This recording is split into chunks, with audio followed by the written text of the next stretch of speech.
तो चलिए दोस्तों, आज के इस वीडियो में क्लास 10th मैथ के प्रश्नावली 6.2 का क्वेश्चन नंबर हम लोग 3, 4, 5, 6 को इस वीडियो में कंप्लीट देखेंगे। पीछे के वीडियो में आप लोग को हम क्वेश्चन नंबर 1 और क्वेश्चन नंबर 2 को हम बताए थे।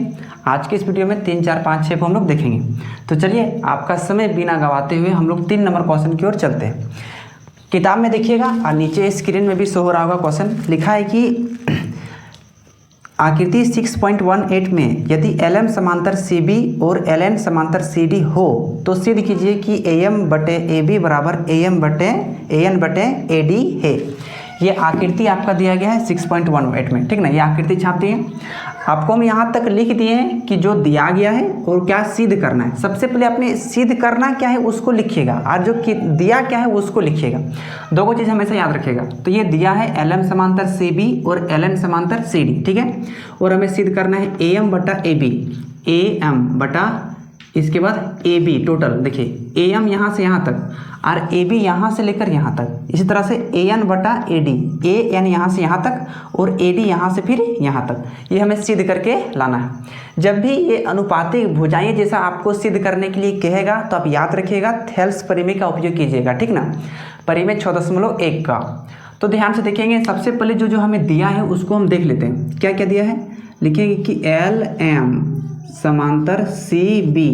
देखिए ये वाला पहले दिया है ना, इसी का उपयोग करके हम क्या करेंगे, इसको सिद्ध करने का हम लोग प्रयास करेंगे। देखिए LM समांतर CB, जब भी आप प्रमाण लिखेंगे पहले दिया है, दूसरा सिद्ध करना है, तीसरा प्रमाण। तो प्रमाण में आपको कारण देना पड़ेगा कि ये वाला आया कहाँ से, तो लिखेंगे कि ये दिया है, दिया है।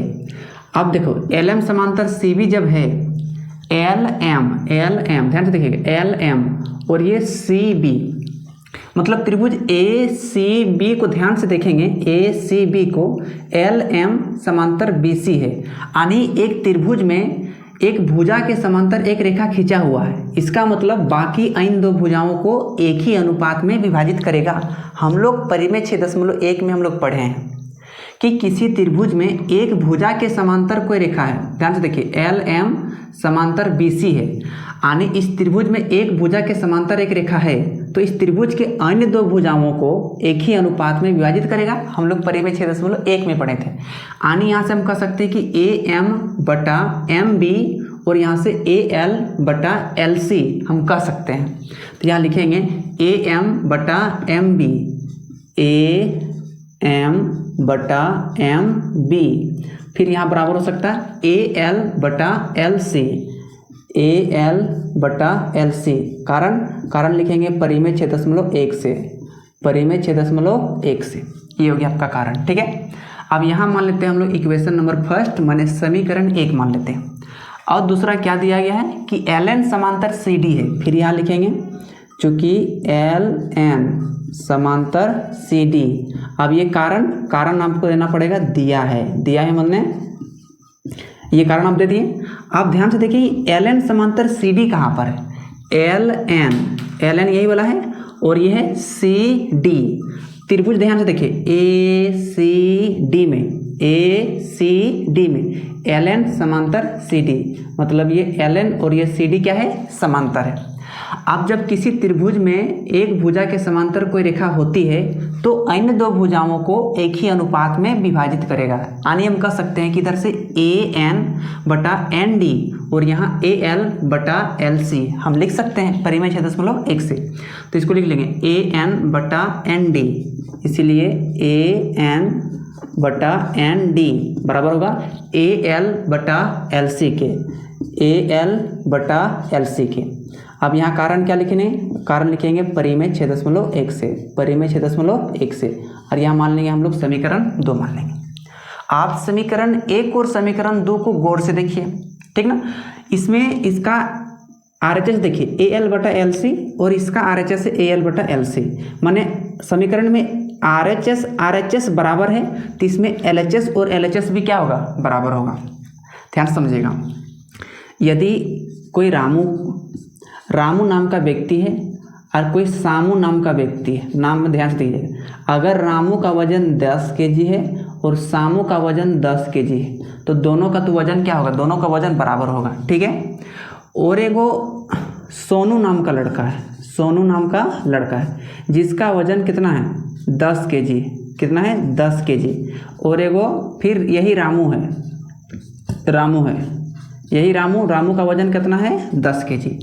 तो रामू जो है सोमू के बराबर है, यानी रामू का वजन और सोमू का वजन बराबर है, और रामू का वजन और सोनू का वजन भी बराबर है। इसका मतलब सामू का वजन और सोनू का वजन भी एक दूसरे के बराबर होगा, क्योंकि एक दूसरे के सब कितना है 10 kg का है। तो हम कह सकते हैं ये जो RHS और RHS इसका बराबर है, इसका LHS भी क्या होगा बराबर होगा। इसको हम समझाने के लिए लिखें, ठीक है, इसको आप लिखिएगा मत।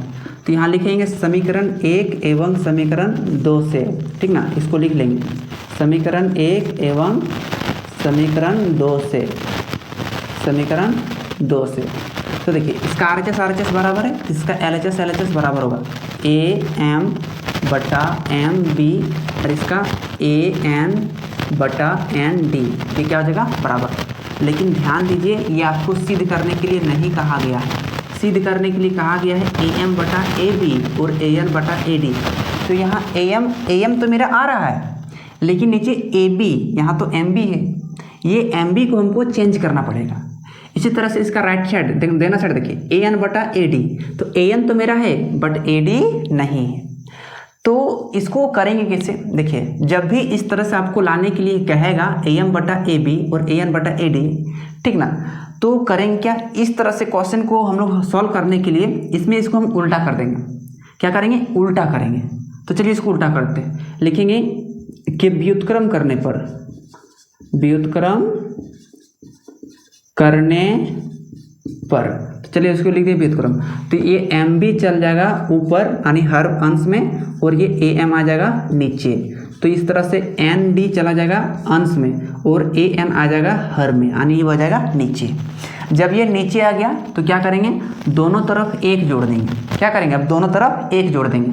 तो लिखेंगे दोनों तरफ 1 जोड़ने पर, दोनों तरफ माने LHS और RHS में, ठीक ना, तो लिख दिए दोनों तरफ 1 जोड़ने पर।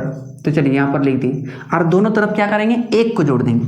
तो यहाँ पर क्या है माफ़ कीजिएगा MB बटा AM बराबर ND बटा AN, ND बट इधर पहले 1 तो जोड़ लेते हैं, +1 जोड़ लेते हैं, ठीक है, बराबर ND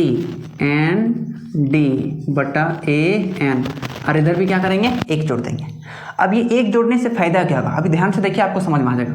1 के नीचे कुछ नहीं तो 1 है। अब यहाँ LCM लेते हैं, AM और 1 का लघुत्तम हो जाएगा AM से AM को भाग देंगे तो ये कट जाएगा एक बार में, और 1 को MB से गुना करेंगे तो हो जाएगा MB प्लस 1 से भाग देंगे AM को तो AM बार में कटेगा, और AM को फिर 1 से गुना करेंगे तो आएगा AM आएगा। अब इस तरह से लघुत्तम आप लोग को तो समझ में आता होगा, ठीक है, कोशिश कीजिएगा ज़्यादा समझने का। AN और 1 का लघुत्तम लेंगे तो आ जाएगा आपका AN से AN भाग देते हैं तो आता है 1 बार में, और 1 को ND से गुना करेंगे तो आएगा आपका ND प्लस 1 से भाग देंगे AN को तो AN बार में कटेगा, और AN को ऊपर वाला अंश के साथ AM से गुना करेंगे तो आएगा AN आएगा। अब इसको गौर से देखिए MB प्लस AM, MB ये रहा आपका MB प्लस AM, यहाँ से यहाँ MB और AM इसको और इसको जोड़ेंगे तो टोटल AB हो जाएगा। क्या हो जाएगा, AB हो जाएगा। इस बात को तो आप समझ रहे होंगे। और बटा AM का यहाँ पर AM रहने देंगे, ठीक है। इसी तरह से AD प्लस AN है ना, AD ये वाला और AN, तो AD और AN को जोड़ेंगे ना टोटल AD आएगा, ND और AN को जोड़ेंगे, ठीक ना, तो पूरा टोटल क्या आएगा AD आएगा। तो यहाँ लिख देंगे AD और बटा AN का AN रहने देंगे। यहाँ तक तो समझ गए। आप ध्यान से देखिए AM बटा AB, AM मेरा ऊपर में था लेकिन यहाँ AM कहाँ आ रहा है नीचे, AB तो नीचे था लेकिन यहाँ क्या आ रहा है ऊपर। तो जिस तरह से यहाँ हम व्युत्क्रम किए उसी प्रकार से यहाँ भी हम व्युत्क्रम कर देंगे, आसानी से सिद्ध हो जाएगा। तो लिखेंगे कि व्युत्क्रम करने पर, आप नहीं भी लिखेंगे तो कोई दिक्कत होगा नहीं, ठीक है, लिखेंगे व्युत्क्रम करने पर। तो देखिए AM चला जाएगा ऊपर यानी अंश में और AB आ जाएगा नीचे, इसमें AN चला जाएगा ऊपर और AD आ जाएगा नीचे, यानी हैंस प्रूव यहाँ पर लिख देंगे, यानी इट इज सिद्धम, या फिर इंग्लिश से लिखेंगे तो प्रूव्ड, PROVED, यही आपको सिद्ध करके लाना था। थोड़ा सा क्वेश्चन लेंथी है, मतलब लंबा टाइप का, ठीक ना, लेकिन आप रिवाइज करेंगे तो आपको समझ में थोड़ा थोड़ा आ जाएगा, क्योंकि आप तो पहली बार देख रहे हैं, आपको पहली बार में उतना समझ में आएगा नहीं, ठीक ना। तो कोशिश कीजिएगा एक बार देख देख के रिवाइज को करेंगे, ठीक है। जहाँ समझ में नहीं आएगा बढ़िया से समझ लीजिएगा, एक दो बार रिवाइज करते रहेंगे तो आप इस तरह से क्वेश्चन को आप बना लेंगे, ठीक है। तो उम्मीद करता हूँ ये क्वेश्चन नंबर 3 आप लोग समझ गए होंगे। चलिए अब हम लोग नेक्स्ट स्लाइड में देखते हैं क्वेश्चन नंबर 4 को। अब चलिए हम लोग देखते हैं क्वेश्चन नंबर 4 को। क्वेश्चन नंबर 4 में दिया गया है कि आकृति 6.9 में, नीचे देखिए क्वेश्चन शो हो रहा होगा, उसमें दिया गया है कि DE समांतर AC और DF समांतर AE है। आपको सिद्ध करके लाना है कि BF बटे FE बराबर BE बटे EC, ये सिद्ध करके लाना है। ये आकृति आपको दिया गया। याद कीजिएगा, जब भी इस तरह से आपको अनुपातिक भुजा में सिद्ध करने के लिए कहेगा तो याद रखिएगा हमेशा परिमेय 6.1 का लगेगा। आप 6.1 आप बढ़िया तरह से याद कर लीजिएगा। याद करिए क्या मतलब, समझ के बूझ के आप रिवाइज करते रहिएगा। अब चलिए देखते हैं, हम समझते हैं कि इसमें सिद्ध क्या करना है। तो सिद्ध करने के हिसाब से मतलब जो दिया है ना उसी के हिसाब से हम लोग चलेंगे। क्या दिया है, DE समांतर AC, DE समांतर AC, ये क्या है, समांतर दिया है। जो वाला दिया गया ना वही वाला हम लोग पकड़ते हैं, DE समांतर AC, ठीक है। तो वाला ले लेते हैं, DE समांतर AC, कारण लिखेंगे दिया है, कारण क्या लिखेंगे, दिया है। जब भी प्रमाण में जो कुछ भी लिखेंगे उसको आपको कारण देना पड़ेगा ब्रैकेट में, ठीक है। तो जब DE समांतर AC दिया है तो इसमें कह सकते हैं कि BD बटे AD, इसको AD लिखे चाहे BD लिखे कोई दिक्कत नहीं होगा। तो इसे लिख सकते हैं कि BD बटा AD, BD बटा उधर से AD, अब देंगे बराबर। अब इसका क्या आ जाएगा, BE, क्यों, क्योंकि DE समांतर AC था तो आपको BE पकड़ना पड़ेगा, BE बटा EC, BE बटा EC, इसको क्या मान लेते हैं हम लोग, समीकरण 1। लेकिन कारण देना पड़ेगा कैसे, परिमेय 6.1 से, तो लिखना पड़ेगा परिमेय 6.1 से, इसको मान लेते हैं समीकरण हम लोग 1। नेक्स्ट देखते हैं, DF समांतर AE दिया है, इसीलिए देंगे DF समांतर AE, ये कारण क्या लिखेंगे, दिया है, ठीक ना, दिया है। तो DF समांतर AE, DF ये बोला देखिए, DF समांतर AE, तो इस त्रिभुज में देखिए BEA में, तो इसका हो जाएगा BD बटा AD लिख सकते हैं, इसीलिए BD बटा AD बराबर हो जाएगा इसका क्या, BF बटा FE, तो BF बटा FE, ये भी क्या हो जाएगा, परिमेय 6.1 से, परिमेय 6.1 से, इसको मान लेते हैं हम लोग समीकरण 2। यहाँ तक तो आप समझ गए। जो भुजा समांतर दिया गया था ना वही त्रिभुज में पकड़े और उस त्रिभुज की भुजाएं को समानुपातिक कर दी, ये 6.1 क्या था। आप गौर से देखिए 6.1 में, सॉरी समीकरण 1 और समीकरण 2 में BD बटा AD, BD बटा AD, यानी इसका LHS तो बराबर है। ध्यान से देखिए LHS बराबर है, तो इसका RHS और RHS भी क्या होगा, बराबर ही होगा, ठीक ना।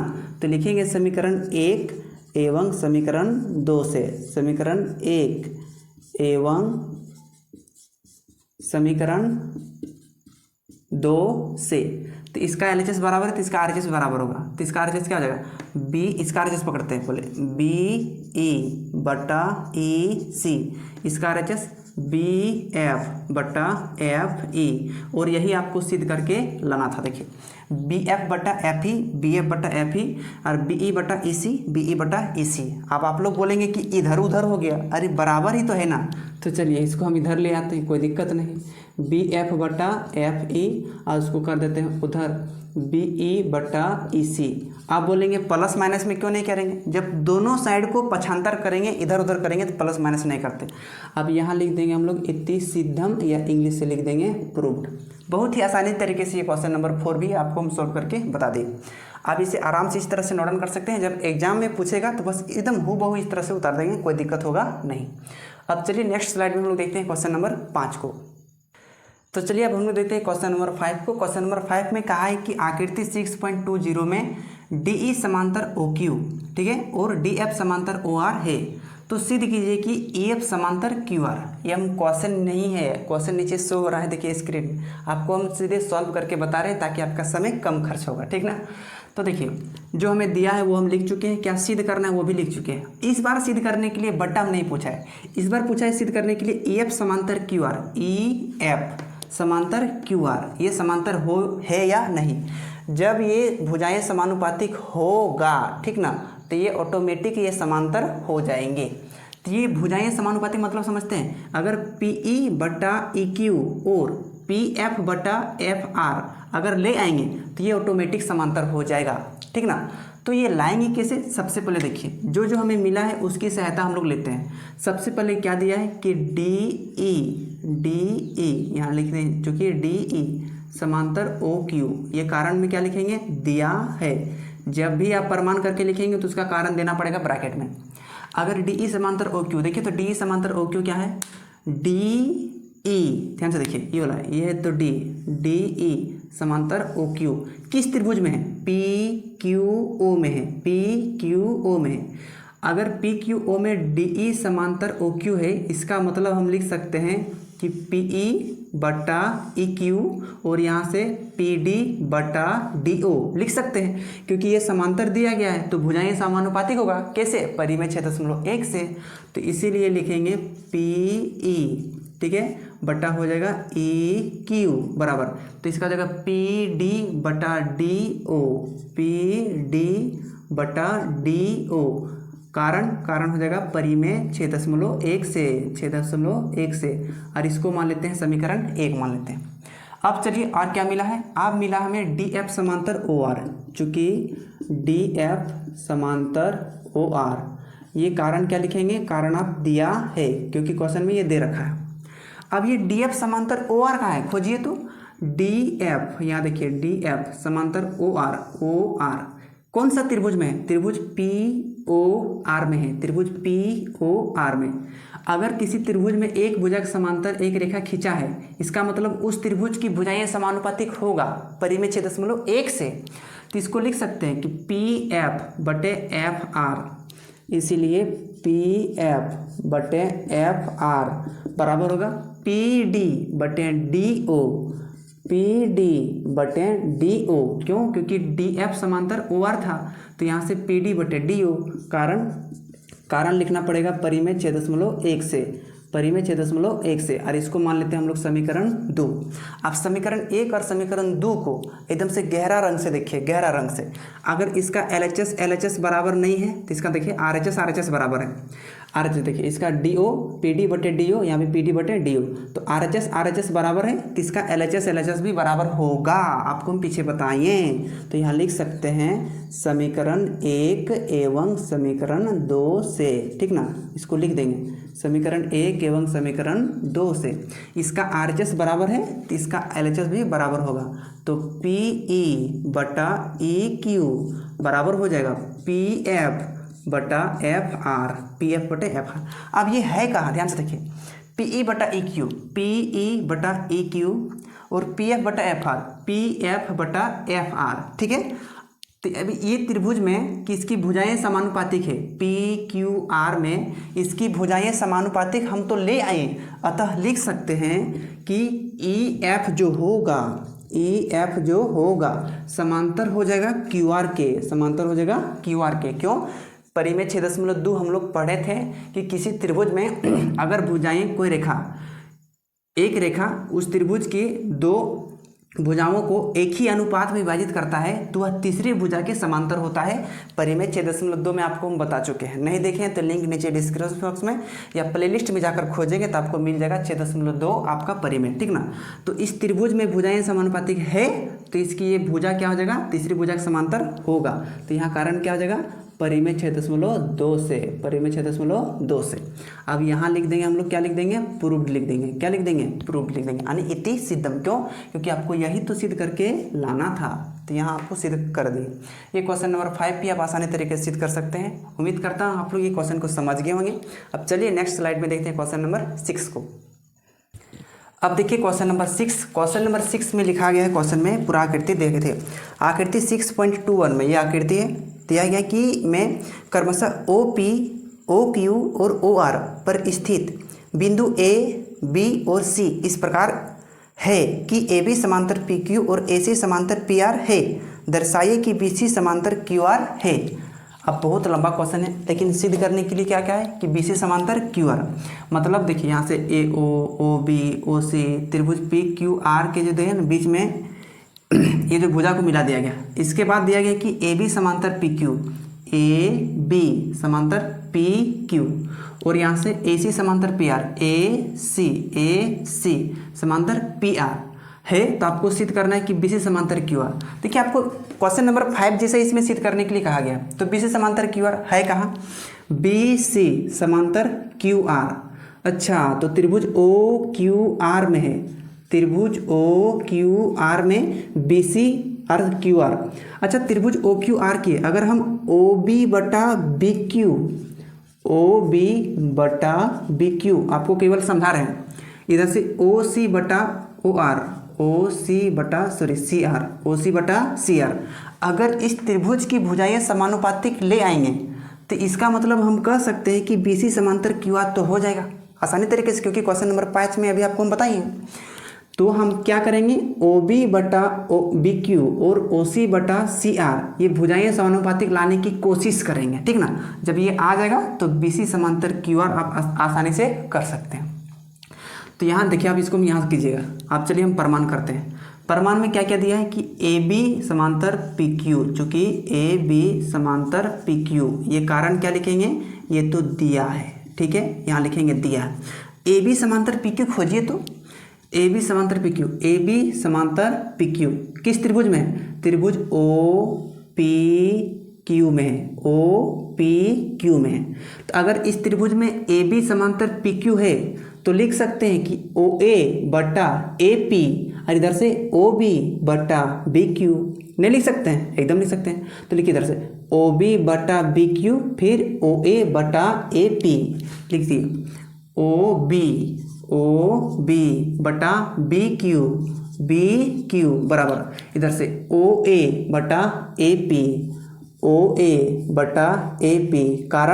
कारण लिखेंगे परिमेय 6.1 से, परिमेय 6.1 से, और इसको मान लेते हैं हम लोग समीकरण 1, ठीक है। अब देखिए दूसरा वाला, दूसरा क्या दिया है कि ए सी, यहाँ देंगे चूंकि ए सी समांतर दिया है पी आर, ये कारण लिखेंगे गिवन मतलब दिया है, ठीक है। ए सी समांतर पी आर खोजिए, तो ए सी समांतर पी आर कौन से त्रिभुज में है, त्रिभुज ओ आर पी में है, ओ आर पी में है। तो इसको लिख सकते हैं कि ओ सी बटा सी आर हो जाएगा ओ ए बटा ए पी के। ऐसा क्यों, क्योंकि किसी त्रिभुज में एक भुजा समांतर है तो परिमेय 6.1 कहता है कि उसकी त्रिभुज की भुजाएं समानुपातिक होगा। तो यहाँ लिखेंगे ओ सी बटा सी आर, इसीलिए ओ सी बटा सी आर बराबर हो जाएगा आपका ओ ए बटा ए पी, ओ ए बटा ए पी। कारण परिमेय 6.1 से कहता है ना कि किसी त्रिभुज में एक भुजा समांतर कोई रेखा है तो उस त्रिभुज की भुजाएं समानुपातिक होगा, इन दो भुजाओं को करेगा। मान लिया समीकरण 2, समीकरण 1 और समीकरण 2 को गहरा से देखिए, एकदम गौर से देखिए। इसका RHS बराबर है तो LHS भी बराबर होगा। तो यहाँ लिख देंगे कि समीकरण 1 एवं समीकरण 2 से, 1 एवं समीकरण 2 से। तो चलिए इसको लिख दिए। आप इसको ध्यान से देखिए, समीकरण 1 का LHS क्या है, ओ बी बटा बी क्यू। समीकरण 2 का LHS क्या है, ओ सी बटा सी आर, ओ सी बटा सी आर। अब ओ बी बटा बी क्यू और ओ सी बटा सी आर ये हमें सिद्ध करके लाने के लिए नहीं कहा है, आपको सिद्ध करके लाना है कि बी सी समांतर क्यू आर। तो ये बी सी समांतर क्यू आर कब होगा, जब इस त्रिभुज में यानी ओ क्यू आर में ये भुजाएं समानुपातिक होगा। तो भुजाएं तो हम समानुपातिक करके ले आए, अतः हम कह सकते हैं कि बी सी समांतर क्यू आर। यानी देखिए बी सी समांतर क्यू आर कब, जब त्रिभुज O B O Q R में ओ बी बटा बी क्यू और ओ सी बटा सी आर होगा तब। वो तो आ गया, तो लिख सकते हैं कि बी सी समांतर हो जाएगा क्यू आर। कारण परिमेय 6.2 में हम लोग पढ़े हैं, यहाँ लिख देंगे प्रूव्ड। क्यों, परिमेय 6.2 क्या कहता था, अगर किसी त्रिभुज में एक भुजा समांतर कोई रेखा है, माफ कीजिएगा, भुजाएं समानुपातिक है तो वह तीसरी भुजा के समांतर होता है, मतलब कोई रेखा किसी त्रिभुज के दो भुजाओं को एक ही अनुपात में विभाजित करता है तो वह तीसरी भुजा के समांतर होता है। तो आप यहाँ लिख सकते हैं प्रूव्ड इति सिद्धम। ये क्वेश्चन नंबर 6 भी कंप्लीट हो गया। आपको ये वाला लिखना नहीं है, केवल आपको हम समझाने के लिए लिखे थे। तो आप नोट कहाँ से कीजिएगा, यहाँ से आराम से कीजिएगा इसको देख के, ठीक है। राइट साइड में फिगर को छाप लीजिएगा। तो इस वीडियो में आप लोग को क्वेश्चन नंबर 3, 4, 5, 6 को कंप्लीट कराइए। उम्मीद करता हूँ ये चारों क्वेश्चन को आप आसानी तरीके से समझ गए होंगे। तो मिलते हैं किसी दूसरे वीडियो के साथ। तब तक अपने घर में बड़ों का सम्मान कीजिएगा और अपने से छोटों को प्यार बांटिएगा। तब तक अपना ख्याल रखिएगा। मिलते हैं नेक्स्ट वीडियो में। धन्यवाद।